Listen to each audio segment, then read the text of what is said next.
प्रणिपत्य वर्धमानं प्रश्नोत्तररत्नमालिकां वक्ष्ये नागनरामरवन्द्यं देवं देवादिपं वीरम। बोलिए पंच परमेष्ठि भगवान की जय, बोलिए महावीर भगवान की जय, अमोघ वर्ष महामुनिराज की जय।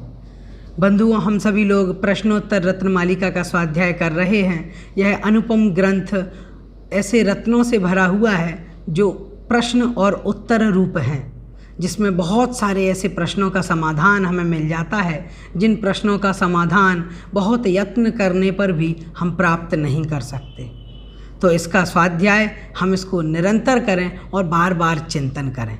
हम इसका स्वाध्याय कर चुके हैं अभी तक 24 पद्यों का, और आज हम प्रारंभ करेंगे 25वें पद्य से। आइए सर्वप्रथम 25वें पद्य का उच्चारण करते हैं, फिर अर्थ जानेंगे। किं शौच्यं कार्पण्यं सति विभवे किं प्रशस्यमौदार्यं तनुतरवित्तस्य तथा प्रभविष्णोर्यत्सहिष्णुत्वम्। इस प्रकार से इसका उच्चारण हुआ। अब आइए हम देख लेते हैं कहाँ कहाँ पर हमें उच्चारण में सावधानी रखनी है। तो हमें ध्यान रखना है शौच्यम, शौच्यम जो है इसको ठीक तरीके से बोलना है। फिर कार्पण्यम, कार्पण्यम इस प्रकार से इसको बोलना है। उसके बाद देखें तो प्रशस्य मौदार्यम, प्रशस्य मौदार्यम इस प्रकार से इसको बोलना है। आगे देखें तो प्रभविष्णोर्यत् सहिष्णुत्वम, प्रभविष्णोर्यत् सहिष्णुत्वम इस प्रकार से इसको बोलना है। थोड़ा सा एक साथ शब्द आ जाता है तो कठिनाई तो होती ही है, लेकिन एक दो बार बोलेंगे तो ठीक हो जाएगा। आइए अब हम देख लेते हैं एक एक शब्द में कहाँ कहाँ संधि हो रही है और कहाँ उसका विच्छेद करना है। सबसे पहले देखें तो प्रशस्यम औदार्यम, इसको अलग अलग कर लेंगे। प्रशस्यम औदार्यम इस प्रकार से ये दोनों अलग अलग हो जाएंगे। अब आगे देखें तो तनुतर वित्तस्य तथा प्रभविष्णोर्यत् सहिष्णुत्वम, तो प्रभविष्णोर्यत् सहिष्णुत्वम जो है इसको अलग अलग कर लेंगे। प्रभविष्णोः यत् सहिष्णुत्वम इस प्रकार से इसका हमें विच्छेद करना है। अब देख लेते हैं एक एक शब्द का अर्थ क्या क्या है। तो सर्वप्रथम देखें किम शौच्यम। किम अर्थात किम मतलब क्या है, शौच्यम अर्थात शोचनीय क्या है। यहाँ पर शुच धातु है और ण्यत् प्रत्यय होने से यहाँ पर शौच्यम यह शब्द बना है, और इसका अर्थ है शोक करना, चिंतन करना। शोचनीय से तात्पर्य यहाँ पर दुखी बात क्या है, दुख की बात क्या है, तो शुच धातु यहाँ पर आई है। तो देखें किम शौच्यम अर्थात शोचनीय क्या है, चिंतनीय क्या है, शोक करने की बात क्या है। तो उसका समाधान यहाँ पर उन्होंने दिया है कार्पण्यम। कार्पण्यम अर्थात कृपणता, कृपणता का भाव ही कार्पण्यम है। और आगे फिर उन्होंने कहा है सति विभवे, सति मतलब होने पर, विभवे मतलब वैभव के होने पर। किम प्रशस्यम, और प्रशस्य क्या है, प्रशंसनीय क्या है, औदार्यम अर्थात उदारता। तनुतर वित्तस्य, तनुतर मतलब थोड़ा बहुत कम है जिसके पास, तनु मतलब बहुत कम, और तर मतलब और कम, मतलब और दूसरे की अपेक्षा जिसके पास कम है। वित्त अर्थात पैसा, धन, धन जिसके पास दूसरों की अपेक्षा कम है, मतलब जो व्यक्ति निर्धन है, जो व्यक्ति निर्धन है ऐसे। तथा तनुतर वित्तस्य, तथा और तनुतर वित्तस्य मतलब जो निर्धन है उस निर्धन व्यक्ति का भी प्रशंसनीय क्या है। प्रशस्यम जो है उसका अध्याय यहाँ पर हम करेंगे, मतलब पहले प्रशस्य कह दिया था और उसको भी वहीं पर ले लेंगे। तथा मतलब वही, तथा मतलब वैसा ही जानना चाहिए। वैसा ही क्या जानना चाहिए, तो यहाँ पर उन्होंने कहा है कि प्रशस्यम औदार्यम पहले पिछली पंक्ति में कहा था, तो उसको ज्यों का त्यों इसमें भी ग्रहण करेंगे। जैसे इसमें आया है तनुतर वित्तस्य तथा, तनुतर वित्तस्य मतलब जिसके पास धन कम है ऐसे व्यक्ति का भी, तथा मतलब वैसा ही। वैसा ही कैसा? जैसे पहले कहा था, मतलब उदारता। जो निर्धन व्यक्ति है उस निर्धन व्यक्ति का प्रशंसनीय बात क्या है? प्रशंसनीय बात निर्धन व्यक्ति में क्या है? तो उन्होंने कहा है औदार्यम, उदारता। वही जो पहले कह दी है वही इसमें लेना है। और फिर कहा है प्रभविष्णोः यत् सहिष्णुत्वम, और किसका क्या प्रशंसनीय है? तो उन्होंने कहा प्रभविष्णोः, जो व्यक्ति प्रभावशाली है, प्रभावशाली जो है, जो व्यक्ति सामर्थ्यवान है, उस सामर्थ्यवान व्यक्ति का यत् सहिष्णुत्वम, उसका सहिष्णुत्वम अर्थात सहिष्णुपना ही उसके लिए प्रशंसनीय है। क्योंकि प्रशस्य पहले कह दिया था तो प्रशस्य का ग्रहण यहाँ पर हो जाएगा सहिष्णुत्वम के साथ, अर्थात उस जो सामर्थ्यवान व्यक्ति है उस सामर्थ्यवान व्यक्ति का सहिष्णुपना ही उसके लिए प्रशंसनीय है। इस प्रकार से यहाँ पर इन्होंने 4 प्रश्नों के उत्तर दिए हैं। सर्वप्रथम तो शोचनीय क्या है, तो यहाँ पर शोचनीय क्या है उसका उत्तर दिया। फिर कहा कि जो धनवान व्यक्ति हैं उनके लिए प्रशंसनीय क्या है। फिर उन्होंने प्रश्न किया कि जो निर्धन है, जिनके पास कम धन है, उनके लिए प्रशंसनीय क्या है। और फिर कहा जो सामर्थ्यवान है, बलवान है, ऐसे लोगों के लिए प्रशंसनीय क्या है। इस प्रकार से 4 प्रश्न किए हैं और उनके समाधान भी यहाँ पर दिए हैं। आइए हम एक एक करके देख लेते हैं। सर्वप्रथम पहले अन्वय समझ लेते हैं और अन्वय के हिसाब से फिर यहाँ पर हम अर्थ को जानेंगे। किम शौच्यम कार्पण्यम सति विभवे किम प्रशस्यम औदार्यम तनुतर वित्तस्य तथा प्रभविष्णोः यत् सहिष्णुत्वम। सरल ही है। देखें, किम शौच्यम, शौच्यम से तात्पर्य है दुख करने योग्य। जो शुच धातु है उससे ही शोक शब्द बनता है। शोक मतलब दुख करना, तो शोक वाली बात, दुख वाली बात, खेद वाली बात क्या है? तो उसका उत्तर उन्होंने दिया है कार्पण्यम, अर्थात कार्पण्यम मतलब कृपणता, मतलब कंजूसी। और कंजूसी कब करना? सति विभवे, सति विभवे अर्थात वैभवशाली हो जाने पर, वैभव होने पर, बहुत पैसा, धन संपत्ति, संपदा के होने पर दुख वाली बात क्या है? तो उन्होंने कहा कंजूसी दुख वाली बात है। बहुत पैसा है फिर भी कंजूसी। और फिर उन्होंने कहा कि किम प्रशस्यम, तो प्रशस्य क्या है? फिर पैसा होने पर, संपदा के होने पर दुख की बात तो उन्होंने बता दी कि कंजूसी दुख की बात है अगर पैसा है आपके पास। तो फिर उन्होंने कहा तो फिर हर्ष की बात क्या है, प्रशंसा की बात क्या है? तो उन्होंने कहा है कि औदार्यम, उदारता, उदारता होना, दिल खुला रखना, दानशीलता होना, दूसरों के प्रति उपकार करने की भावना हो जाना, यह प्रशंसनीय है। और फिर आगे उन्होंने कहा है तनुतर वित्तस्य तथा, तथा मतलब वह ही जो औदार्य बताया है वह ही तनुतर वित्तस्य, जो पैसे में कमज़ोर है, मतलब पैसे की अपेक्षा से जो निर्धन है, ऐसा निर्धन व्यक्ति के लिए प्रशंसनीय बात क्या है? तो उसका उत्तर उन्होंने दिया है कि औदार्यम। तथा मतलब वह ही मतलब क्या? पहले बताया था उदारता, और वही उदारता यहाँ पर ली गई है कि निर्धन व्यक्ति को भी उदारता उसकी प्रशंसनीय है। और चौथा उन्होंने समाधान दिया है यत् सहिष्णुत्वम, अर्थात जो प्रभावशाली व्यक्ति हैं, प्रभविष्णोः मतलब जो व्यक्ति सामर्थ्य से सहित हैं, समर्थ हैं, ऐसे समर्थ व्यक्ति के लिए क्या प्रशस्य है, क्या प्रशंसनीय है? तो उसका उत्तर उन्होंने दिया है सहिष्णुत्वम, अर्थात सहनशीलता। ठीक है, तो यहाँ पर इन्होंने इस प्रकार से 4 प्रश्नों का उत्तर दिया है। एक बार अब विशेषार्थ रूप से समझ लेते हैं। देखिए, यहाँ पर कहा कि रुपया, पैसा, धन संपत्ति के हो जाने पर दुख की बात क्या है? दुख की बात है कि कृपणता हो जाना, कंजूसी होना। पैसा तो बहुत है, लेकिन पैसा है लेकिन ना तो स्वयं उसका उपभोग कर रहे हैं, ना दान दे रहे हैं, ना दूसरों को करने दे रहे हैं, और फिर हम क्या कर रहे हैं? उसको रखे हुए हैं संभाल करके। क्यों? अरे भाई रखे रहो रखे रहो रखे रहो, धन को संभाल करके रखो, अरे बड़ी मेहनत से कमाया है हमने, अरे ऐसे क्यों व्यर्थ में गंवाए। और ऐसा करते हुए ना तो स्वयं उपयोग कर रहा है, ना दान दे रहा है। इस प्रकार से वह व्यक्ति कृपण है, कंजूस है। वह बड़े ही खेद की बात है, दुख की बात है। इतना पैसा होने के बावजूद भी इतनी कंजूसी, ये बड़े दुख की बात है।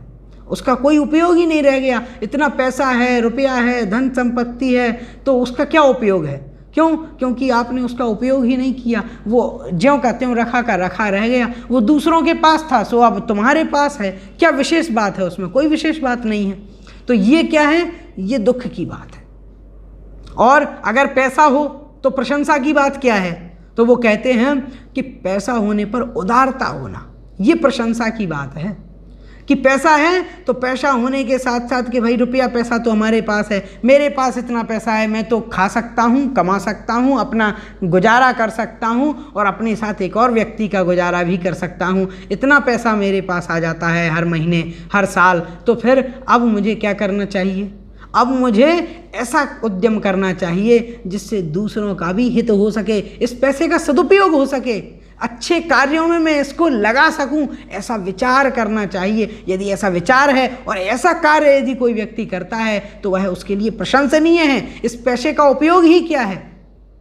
क्योंकि धन की 3 गति बताई हैं। 3 गतियां उन्होंने कही हैं कि सर्वप्रथम तो उन्होंने कहा कि पहली गति है दान, और दूसरी गति है भोग, और तीसरी गति है नाश। दानम भोगो नाशस्तिस्रो गतयः भवन्ति वित्तस्य, यो न ददाति न भुंक्ते तस्य तृतीयो भवति। मतलब जो ना तो उसका दान करता है, ना जो उसका भोग करता है, उसकी तृतीया गतिर भवति, उसकी तीसरी गति हो जाती है धन की, मतलब उसका नाश हो जाता है। इसलिए धन वैभव होने पर उसको दान करना भी चाहिए, उदारता रखनी चाहिए। और जिसके पास धन कम है, तनुतर वित्त है, अर्थात धन उस जो धनवान व्यक्ति है उसकी अपेक्षा जिसके पास धन कम है, तो उसकी क्या विशेष बात है? तो उन्होंने कहा है उस ऐसे व्यक्ति, निर्धन व्यक्ति के लिए भी प्रशंसनीय है कि उदारता। मतलब क्या? मतलब यह है कि निर्धन होने पर भी, धन कम होने पर भी वह व्यक्ति उदार है। यह तो बड़े प्रशंसा की बात है। अरे धन होने पर उदार होना तो सभी के लिए समान ही है कि भाई धन है तो भी वह व्यक्ति उदार है और धन का उपयोग अच्छे कार्यों में कर रहा है, दान कर रहा है। लेकिन जिसके पास कम धन है लेकिन फिर भी वह व्यक्ति अपने आवश्यकता में से थोड़ा सा धन निकाल करके उसका उपयोग कर रहा है, सदुपयोग कर रहा है, दान कर रहा है, अच्छे कार्यों में उसको लगा रहा है। यह उसकी जो उदारता है, यह उदारता बहुत प्रशंसनीय है।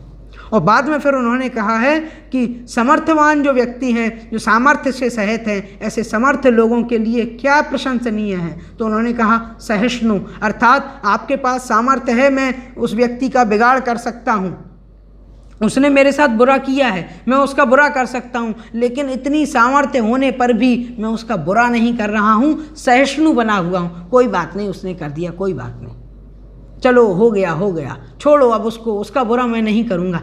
ऐसा यदि कोई व्यक्ति करता है तो मान लेना कि यह अत्यंत प्रशंसनीय बात है। यहाँ पर बहुत अच्छे तरीके से बताया है क्या प्रशंसनीय है और क्या खेदनीय है, क्या शोचनीय है, क्या दुख वाली बात है। इस प्रकार से यहाँ पर 4 प्रश्नों के समाधान हमें यहाँ प्राप्त होते हैं। आइए अब हम आगे चलते हैं और आगे जो अगला श्लोक हमारा आ रहा है 26वां और 27वां, ये दोनों युगल हैं और हमें इनका अर्थ एक साथ ही जानना है। एक साथ हम उद्यम करेंगे इन दोनों पद्यों में, इसलिए हम एक साथ इनका उच्चारण भी करेंगे और एक साथ ही हम इनके अर्थ, अन्वयार्थ और भावार्थ को जानेंगे।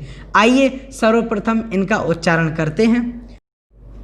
चिंतामणिरिव दुर्लभ मेहननु कथयामि चतुर्भद्रम किं तद्वदन्ति भूयो विधूततमसो विशेषेण दानं प्रियवाक्सहितं ज्ञानमगर्वं क्षमान्वितं शौर्यं त्यागसहितं च वित्तं दुर्लभमेतच्चतुर्भद्रम्।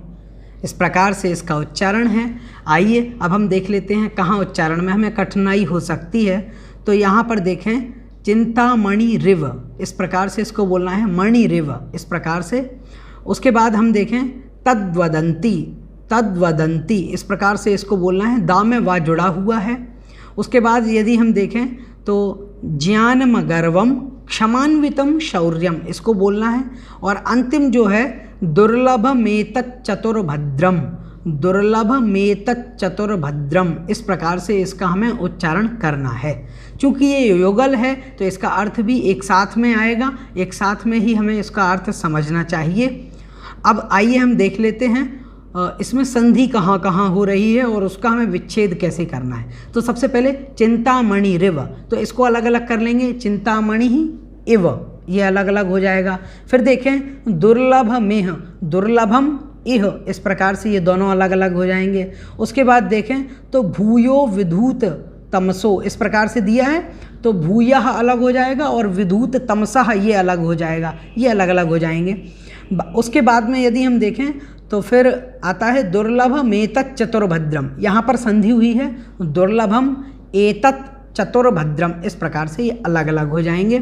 अब आइए हम देख लेते हैं एक एक शब्द का अर्थ क्या होता है। सबसे पहले आया है चिंतामणि इव दुर्लभम, चिंतामणि इव, चिंतामणि के समान, दुर्लभम अर्थात दुर्लभ, इह मतलब यहाँ पर इस लोक में, इस संसार में, किम अर्थात क्या है, ननु कथयामि चतुर्भद्रम, और ननु निश्चय से, कथयामि कहता हूँ, चतुर्भद्रम चार भद्रों को, चार अच्छी बातों को, चार सुभाषित को, अथवा चार कल्याणकारी बातों को। उसके बाद में फिर उन्होंने कहा है किम तद्वदन्ति भूयो, किम मतलब क्या, तद मतलब उसको, वदन्ति मतलब कहते हैं, भूयो मतलब बहुत बार, विधूत तमसः, विधूत तमसः अर्थात जिन्होंने अंधकार को नष्ट कर दिया है, ऐसे जो ज्ञानी जन हैं अर्थात विद्वत जन हैं, ऐसे विद्वत जन विशेषेण अर्थात विशेष रूप से जिसको कहते हैं। दानम प्रियवाक सहितम, दान प्रियवाक सहितम, प्रिय वचनों के साथ में। फिर कहा है ज्ञानम अगर्वम, ज्ञान अगर्वम अर्थात गर्व से रहित। और फिर उन्होंने कहा है क्षमान्वितम शौर्यम, शौर्य कैसा हो, क्षमान्वितम अर्थात क्षमा से सहित हो, अर्थात कहने का तात्पर्य यहाँ पर है कि वह क्षमा से सहित पराक्रम होना चाहिए, वीरता क्षमा से सहित हो। आगे फिर उन्होंने कहा है त्याग सहितम च वित्तम, और त्याग से सहित हो, वित्तम अर्थात पैसा धन। और फिर कहा है कि दुर्लभ मेतत् चतुर्भद्रम, और दुर्लभम ऐसे दुर्लभ हैं, एतत् चतुर्भद्रम यह जो चतुर्भद्र हैं, चार कल्याण हैं, चार मंगल हैं, और ऐसे जो चार कल्याणकारी चीज़ें हैं ये दुर्लभ हैं, अर्थात चिंतामणि के समान दुर्लभ हैं। अब देखिए यहाँ पर ये जो चतुर्भद्र की बात यहाँ पर इन दोनों पद्यों में इन्होंने की है। आइए एक बार इनका अन्वय बनाते हैं पदों का, और अन्वय के अनुसार फिर हम एक एक अर्थ को और भावार्थ को समझेंगे। अन्वय इसका होगा चिंतामणि इव दुर्लभम इह किम ननु चतुर्भद्रम, विधूततमसः विशेषेण तद्भूयः वदन्ति कथयामि, प्रियवाक् सहितं दानम अगर्वं ज्ञानम क्षमान्वितं शौर्यं च त्याग सहितं वित्तम एतत् चतुर्भद्रम दुर्लभम। इस प्रकार से यहाँ पर चार भद्रों की चर्चा की है। इसका अन्वय तो हमने समझ लिया, अब अर्थ जानते हैं अन्वय के अनुसार। चिंतामणि इव दुर्लभ अर्थात चिंतामणि के समान दुर्लभ, यह मतलब इस संसार में, कहा कौन है, किम अर्थात कौन है, इस संसार में चिंतामणि रत्न के समान दुर्लभ कौन है। तो उन्होंने कहा ननु चतुर्भद्रम, निश्चय से मतलब पक्के रूप में, दृढ़ निश्चय पूर्वक, चतुर्भद्रम जो चार भद्र हैं वे चार भद्र ही कैसे हैं, उन्होंने कहा कि ये चिंतामणि रत्न के समान दुर्लभ हैं। और फिर कहा है विधूत तमसः, जो विधूत तमस हैं अर्थात जिन्होंने अंधकार को नष्ट कर दिया है, जो ज्ञानी जन हैं, जो विद्वत जन हैं, ऐसे ज्ञानी लोग जो हैं उन ज्ञानी लोगों के द्वारा विशेष रूप से ज्ञानी जन इसका तद्वदंती उसी को कहते हैं, और भूयः मतलब बहुत बार कहते हैं, भूयः मतलब बहुत अधिक रूप से उसी को बार बार कहते हैं ज्ञानी जन। तो उसकी बात यहाँ पर कही है कि कथयामि, उसी को मैं कहता हूँ, जिसको ज्ञानी जन बहुत बार विशेष रूप से कहते हैं, उन्हीं 4 भद्रों को मैं यहाँ पर कहता हूँ। इस प्रकार से इस पहले 26वें पद्य का अर्थ हो गया। अब 27वें का देखते हैं। दानम प्रियवाक सहितम। अब वो 4 भद्र कौन से हैं? तो दानम प्रियवाक सहितम अर्थात प्रिय वाक, प्रिय वचनों के साथ में दानम अर्थात दान करना, और ज्ञानम अगर्वम, अगर्व से ज्ञान होना अर्थात ज्ञान तो वैसे सभी के पास है लेकिन गर्व से सहित है। यदि गर्व से रहित ज्ञान हो जाए यह तो बहुत दुर्लभ है, क्योंकि ज्ञानी जो व्यक्ति हो जाते हैं उन्हें अंदर घमंड आ जाता है कि मैं बहुत ज्ञानी हूँ, मेरे पास बहुत अधिक ज्ञान है। लेकिन वास्तविक रूप में यहाँ पर कह रहे हैं कि ये बहुत दुर्लभ है कि ऐसा ज्ञानी व्यक्ति हो जो कि गर्व से रहित हो। आगे कहा है उन्होंने क्षमान्वितम शौर्यम और पराक्रम। शौर्यम मतलब पराक्रम, वीरता। वीरता कब दुर्लभ है? तो उन्होंने कहा कि क्षमान्वितम, क्षमा से सहित वीरता ही दुर्लभ है। और आगे कहा है त्याग सहितम वित्तम, और त्याग से सहित जो वित्त अर्थात धन है, ऐसा वह धन जो त्याग से सहित है अर्थात दान से सहित है, अर्थात जो व्यक्ति दान करता है और धनवान है, यह तो बहुत दुर्लभ है। और आगे कहा है एतत् चतुर्भद्रम दुर्लभम, यह जो 4 जो भद्र हैं, 4 कल्याणकारी बातें हैं, ये बहुत दुर्लभ हैं। चिंतामणि रत्न के समान कहीं कहीं पर मिलती हैं, हर जगह नहीं मिलती।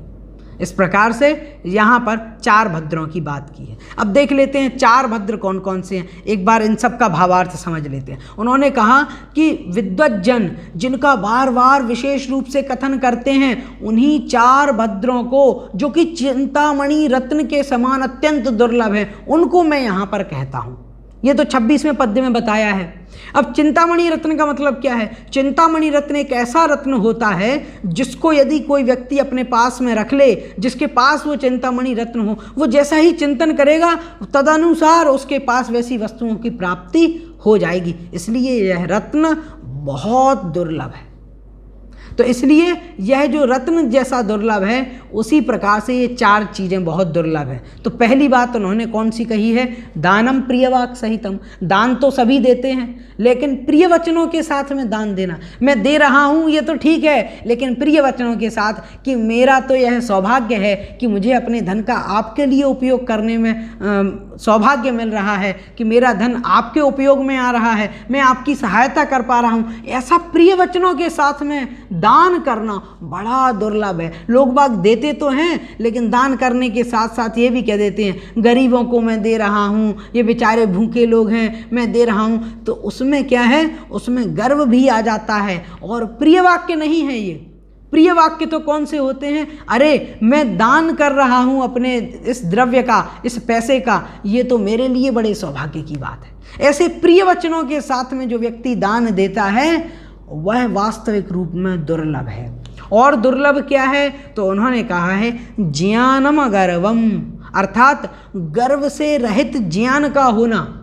अर्थात ज्ञान वैसे तो अनेकों के पास है, लेकिन घमंड से रहित होना। मैं बहुत ज्ञानी हूँ, लेकिन उसके बावजूद भी यह विचार नहीं आना कि मैं बहुत ज्ञानवान हूँ, मेरे अंदर बहुत ज्ञान है, मैं बहुत बड़ा विद्वान हूँ। ऐसा अगर मद और गर्व जिसके भीतर आ गया है, ऐसे तो लोग बहुत लोग हैं। लेकिन जिसके भीतर बिल्कुल सा भी गर्व नहीं है, बिल्कुल मद और घमंड नहीं है, ऐसा यदि कोई ज्ञानी व्यक्ति है, ज्ञानवान है, तो समझना ये बहुत दुर्लभ है। ऐसे लोग बहुत कम मिल पाते हैं। और आगे उन्होंने कहा है कि क्षमान्वितम शौर्यम, वीरता तो वीर लोग तो अनेकों मिल जाएंगे, लेकिन क्षमा के साथ में क्षमा सहित वीरता जिसके पास होती है, वास्तविक रूप में वह अत्यंत दुर्लभ है। और आगे उन्होंने कहा है कि त्याग के साथ में वित्त, अर्थात धन, पैसा और रुपया तो सभी के पास होता है, लेकिन यदि वह व्यक्ति दान देता हो, दानशील हो, दान में जिसका मन लगता हो, अपने पैसे को देने में लगा हुआ है, बिल्कुल निरंतर दान कर रहा है, ऐसा व्यक्ति ऐसा धनवान व्यक्ति बहुत कम देखने को मिलता है। ऐसा पैसा, ऐसी संपत्ति बहुत कम देखने को मिलती है कि जो व्यक्ति यहाँ से पैसा आता है और वहाँ दान में लुटा देता है, लोगों की गरीबी को हर रहा है, जो निरंतर उनके परोपकार में लगा हुआ है, उनका उपकार कर रहा है, ऐसा बहुत कम देखा जाता है। इस प्रकार से 4 इन्होंने भद्र बताए हैं, चतुर्भद्र बताए हैं, इन्हें याद रखना है। पहला तो प्रिय वाक्यों के साथ में दान, और दूसरा फिर उन्होंने कहा है ऐसा ज्ञान जो गर्व से रहित हो, और तीसरा उन्होंने बताया है क्षमा से सहित वीर और शूरता होनी चाहिए, पराक्रम होना चाहिए, और चौथा उन्होंने कहा है कि त्याग के साथ में धन होना चाहिए, दान के साथ में धन होना चाहिए। इस प्रकार से 4 भद्र बहुत महत्वपूर्ण हैं और हमें प्रयास करना चाहिए इन दुर्लभ चिंतामणि रत्न के समान 4 भद्रों को, 4 इन कल्याणकारी वस्तुओं को हम भी प्राप्त कर सकें, हम भी उनके आधार बन सकें। ऐसी प्रेरणा हमें इन पद्यों से लेना चाहिए और निरंतर इनका चिंतन करते हुए तदनुसार हमें भी अपना परिणमन करना चाहिए, अपने विचार बनाने चाहिए। ऐसी प्रेरणा हमें मिलती है। आज इस कक्षा में हमने 3 पद्यों को पढ़ा और बहुत अच्छे तरीके से प्रश्नों का उत्तर और समाधान इस कक्षा में हमने प्राप्त किया। आज की इस कक्षा में इतना ही, मिलेंगे अगली कक्षा में। तब तक के लिए जय जिनेंद्र।